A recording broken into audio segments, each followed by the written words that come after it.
Olá, sejam bem-vindos a mais uma videoaula da Data Insights Cursos. Estou trazendo aqui para vocês mais uma aula de DAX com o Power BI. É, Nesta aula a gente vai falar sobre os DAX de lógica, né? Então, sem mais enrolação, vamos para a tela. Pronto. Abrindo aqui o Excelzinho, eu já deixei disponível para vocês aí no material de apoio. A gente vai ter aí as informações dos DAX de lógica, né? Onde a gente vai ter a condicional se erro, i, ou verdadeiro, falso, e o trocar, né? Que é o switch, né?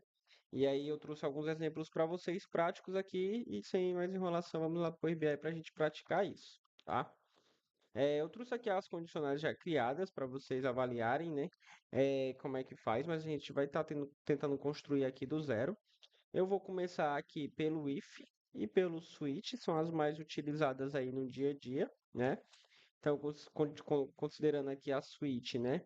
Ela tá uma condicional onde ela pede uma expressão e aí me pede o resultado verdadeiro e o resultado falso aí dessa expressão, né?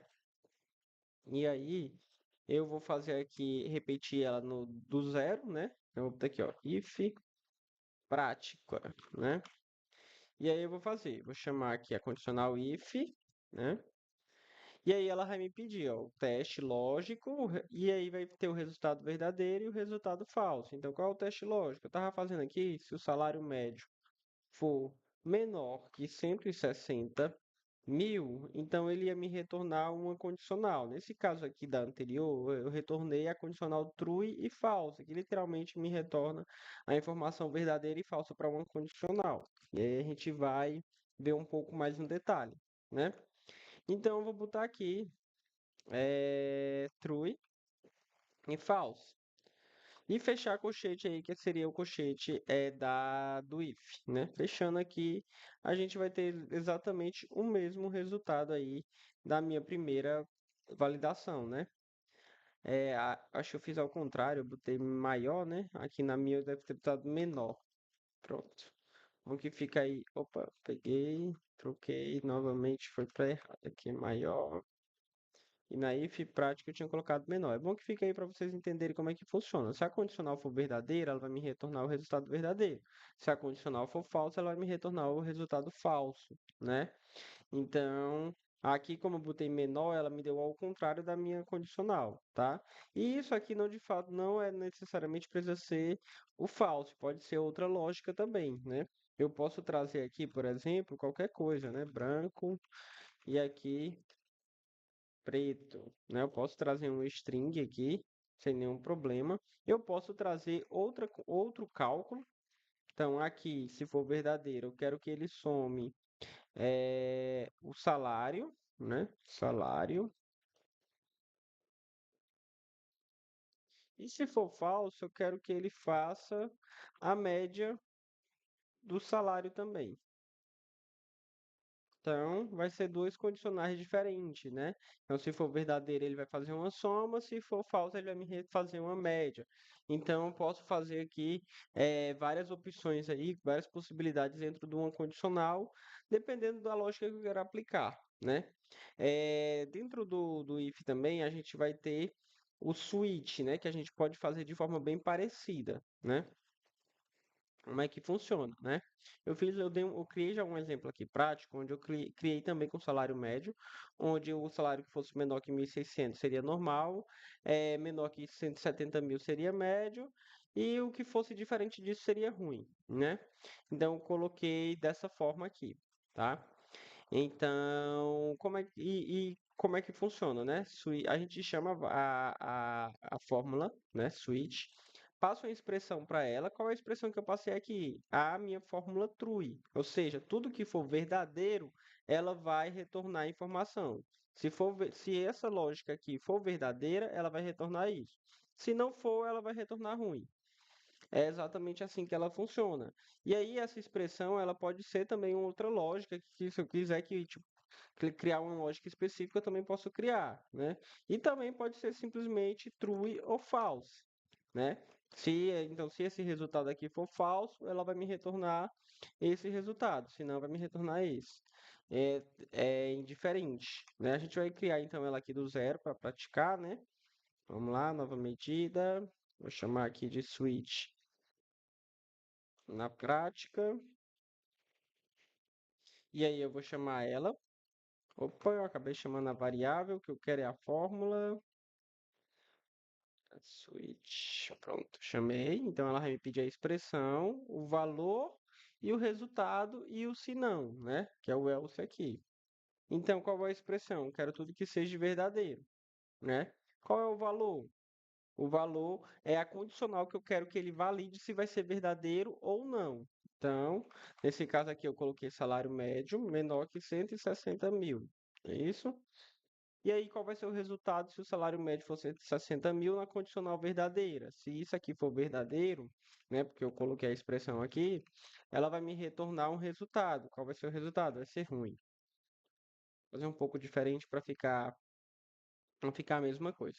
E aí, ela me possibilita colocar quantas variáveis eu quiser. Se eu quiser colocar aqui várias variáveis, eu consigo sem nenhum problema. Então, eu vou botar aqui, ó, menos 170 mil. Então, eu vou dizer que é médio. Se eu quiser colocar mais um, eu também consigo colocar sem nenhum problema. Então, eu vou botar aqui, ó, salário médio, 200 mil.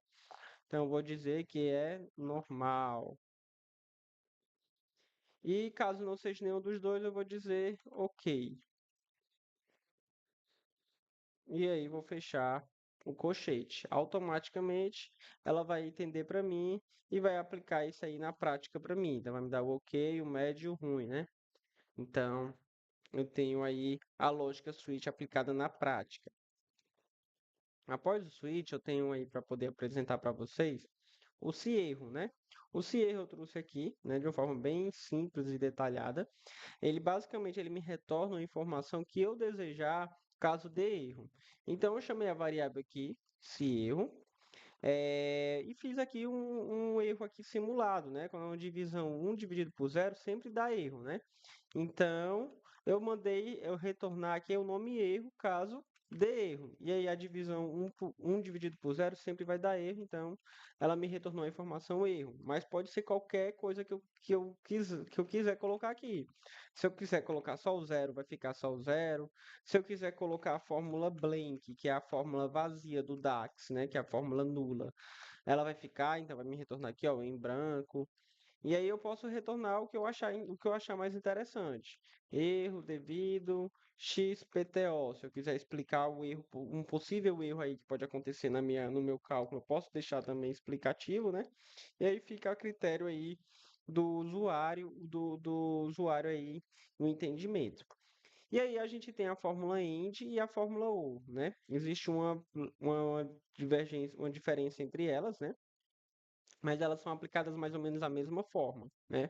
Eu fiz um calculate aqui, né? Não vou entrar muito no detalhe, mas eu vou explicar mais ou menos o que é que eu fiz aqui, tá? O calculate ele me possibilita fazer um cálculo, né? Uma expressão matemática. No caso aqui eu estou fazendo uma soma do salário, com condicionais. E aí eu estou usando o end para justamente criar uma condicional dupla, né? Onde ele vai validar dois campos ali para mim. Nesse cenário aqui, ele está validando o campo remoto igual a 1 e experiência igual a 1. Então, tem dois campos aqui que ela está fazendo essa validação para mim.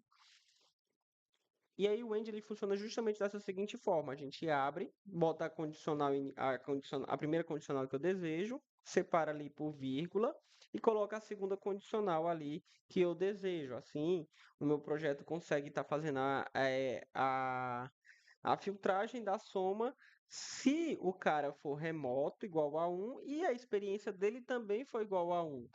Então, ele vai me retornar o resultado do salário com essas duas condicionais aplicadas. E aí é um pouco diferente quando se trata do O. Por quê? Porque o O, ele vai me retornar a soma das duas informações, né? Como assim, Ezequiel? É a soma das duas informações. Ele vai pegar todos os salários que contêm o ID remoto 1 e somar, E depois vai pegar todos os níveis de experiência que seja igual a um e somar. Vai pegar os dois, somar os dois valores ali, independente se todos forem remotos e se todos forem experiência nível um, né? A condicional aqui que eu estou aplicando é remoto igual a um, então soma tudo. É experiência leve igual a um, então soma tudo. Então vai dar o valor aí das duas condicionais somadas, né? Então vai ter casos aqui que eu vou ter experiência level diferente de um que vai entrar dentro desse meu cálculo. Por quê? Porque o remoto é igual a um. E vai ter casos que o remote height vai ser igual a 2, 3, porque o experiência level é igual a um. Essa é a diferença entre o or e o end, né? Mas se aplica mais ou menos a mesma lógica, normalmente é aplicada aí para realizar esses cálculos matemáticos com algum tipo de filtragem específicas que eu preciso colocar aí uma condicional para somar um ou outro, ou fazer a soma de dois critérios juntos, né? Ao mesmo tempo. Então eu consigo utilizar essa lógica aí, beleza? Então, espero que tenha ficado claro. Qualquer dúvida, podem deixar nos comentários, que eu vou tentar sempre responder aí. Ou trazer aí também um vídeo extra aí com a resposta de todos os comentários, caso tenha muitos. E agradeço aí a participação de todos. Pratiquem em casa, vou deixar todo esse material aqui disponível lá no nosso material de apoio. Embaixo no link vai ter a descrição aí do G-Drive para vocês acessarem. Então não se esqueçam de compartilhar, de comentarem aí, né? De se inscreverem no canal também, ativarem o sininho para receber as nossas próximas atualizações. Aí agradeço a atenção de todos e desejo uma ótima aula a todos. Tchau, tchau.